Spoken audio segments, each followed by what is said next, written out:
Selanjutnya, kami akan membahas subbab E tentang pasar bebas. Pasar bebas atau dikenal juga dengan perdagangan bebas adalah kebijakan di mana pemerintah tidak melakukan diskriminasi terhadap impor atau ekspor. Kebijakan perdagangan bebas umumnya mempromosikan hal-hal berikut. 1. Perdagangan barang atau jasa tanpa pajak atau hambatan perdagangan lainnya. 2. Akses ke pasar yang tidak diatur. 3. Akses informasi pasar yang tidak diatur. Yang pertama ada Masyarakat Ekonomi ASEAN atau biasa disebut dengan MEA. Latar belakangnya adalah Masyarakat Ekonomi ASEAN atau disingkat MEA merupakan sebuah bentuk integrasi ekonomi ASEAN yang artinya semua negara-negara yang berada di kawasan Asia Tenggara atau ASEAN menerapkan sistem perdagangan bebas. Kurang lebih 2 dekade yang lalu, tepatnya Desember 1997, ketika KTT ASEAN yang diselenggarakan di kota Kuala Lumpur, Malaysia, disepakati adanya ASEAN Vision 2020 yang intinya menitik beratkan pada pembentukan kawasan ASEAN yang stabil, makmur, kompetitif dengan pertumbuhan ekonomi yang adil dan merata serta dapat mengurangi kemiskinan dan kesenjangan sosial. Tujuan MEA adalah Tujuan utama MEA 2015 diimplementasikan melalui 4 pilar utama, yaitu 1. MEA sebagai kawasan yang memiliki perkembangan ekonomi yang merata dengan memprioritaskan pada usaha kecil menengah atau UKM.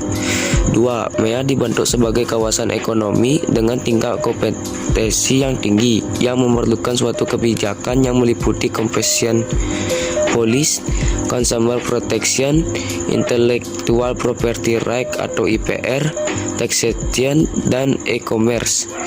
3. MEA sebagai pasar tunggal dan basis produksi internasional dengan elemen aliran bebas barang, jasa, investasi, tenaga kerja terdidik, dan aliran modal yang lebih bebas. 4. MEA akan diintegrasikan secara penuh terhadap perekonomian global dan membangun sebuah sistem untuk meningkatkan koordinasi terhadap negara-negara anggota.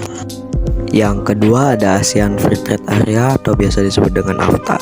Latar belakangnya adalah ASEAN Free Trade Area merupakan wujud dari kesepakatan negara-negara ASEAN untuk membentuk suatu kawasan bebas perdagangan dalam rangka meningkatkan daya saing ekonomi kawasan regional ASEAN dengan menjadikan ASEAN sebagai basis produksi dunia serta menciptakan pasar regional bagi 500 juta penduduknya. Tujuan utama AFTA adalah 1. Menjadikan kawasan ASEAN sebagai tempat produksi yang kompetitif sehingga produk ASEAN memiliki daya saing kuat di pasar global. Kedua, menarik lebih banyak foreign direct investment (FDI). 3. Meningkatkan perdagangan antar negara anggota ASEAN. Yang ketiga ada Asia Pacific Economic Corporation atau biasa disebut dengan APEC. Latar belakangnya adalah perubahan di Uni Soviet dan Eropa Timur merupakan salah satu latar belakang berdirinya APEC. Runtuhnya Uni Soviet dengan sistem ekonomi komunis yang tertutup secara bertahap diikuti oleh negara Eropa Timur yang berubah menjadi sistem ekonomi liberal dan bebas. Tujuan utama APEC adalah 1. Untuk meningkatkan kesejahteraan dan pertumbuhan ekonomi di kawasan Asia Pasifik dan meningkatkan kerjasama ekonomi melalui peningkatan volume perdagangan dan investasi. 2. Memperjuangkan kepentingan ekonomi di kawasan Asia Pasifik. 3. Tempat usaha negara maju untuk membantu negara berkembang.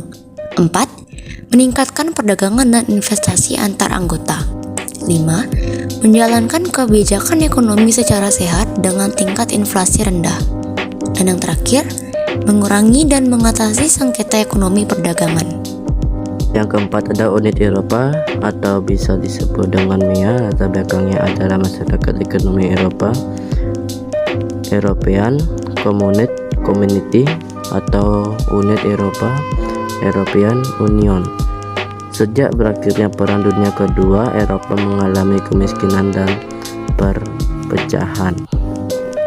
Usaha untuk mempersatukan Eropa sudah dilakukan, namun keberhasilannya bergabung pada 2 negara besar yaitu Prancis dan Jerman Barat.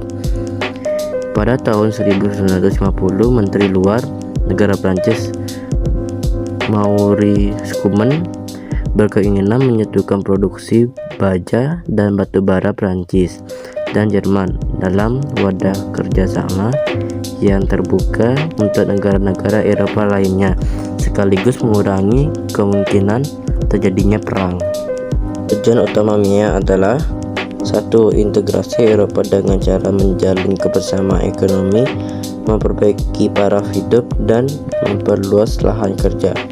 2. Memajukan perdagangan dan menjalin adanya persaingan bebas antara keseimbangan perdagangan antara negara anggota.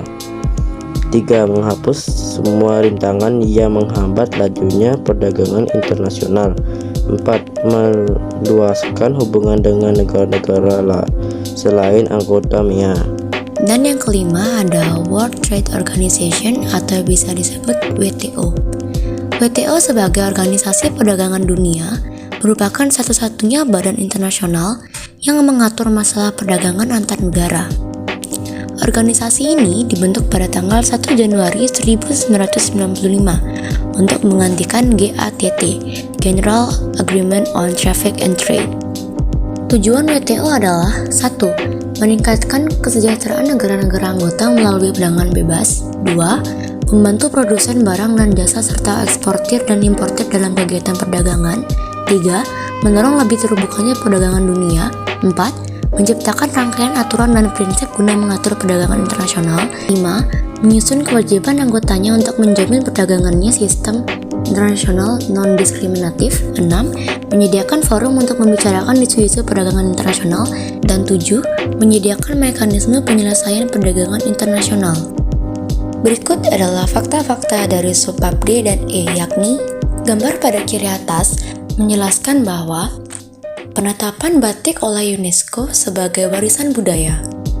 Gambar pada kanan atas menjelaskan bahwa para TKI yang bermigrasi ke Malaysia.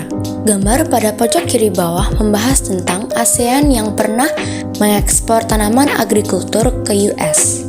Dan gambar kanan bawah membahas tentang ekspor dan impor yang dilakukan oleh Eropa. Berikut opini kami pada materi yang kami bawakan pada hari ini. Opini subbab D. Opini kami terhadap subbab D adalah kita bisa mengetahui pusat-pusat keunggulan ekonomi yang ada di Indonesia dan pengaruhnya terhadap masyarakat. Opini subbab E. Opini kami terhadap subbab E adalah kita bisa mengetahui adanya berbagai macam pasar bebas di dunia beserta tujuan dibentuknya pasar bebas tersebut. Sekian penjelasan kami tentang bab 3 subbab D dan E. Maaf jika penjelasan kami kurang jelas dan ada kesalahan dalam penyebutan. Selebihnya kami meminta maaf. Kami tutup dengan Parama Santi, Om Santi Santi Santi Om. Bye bye.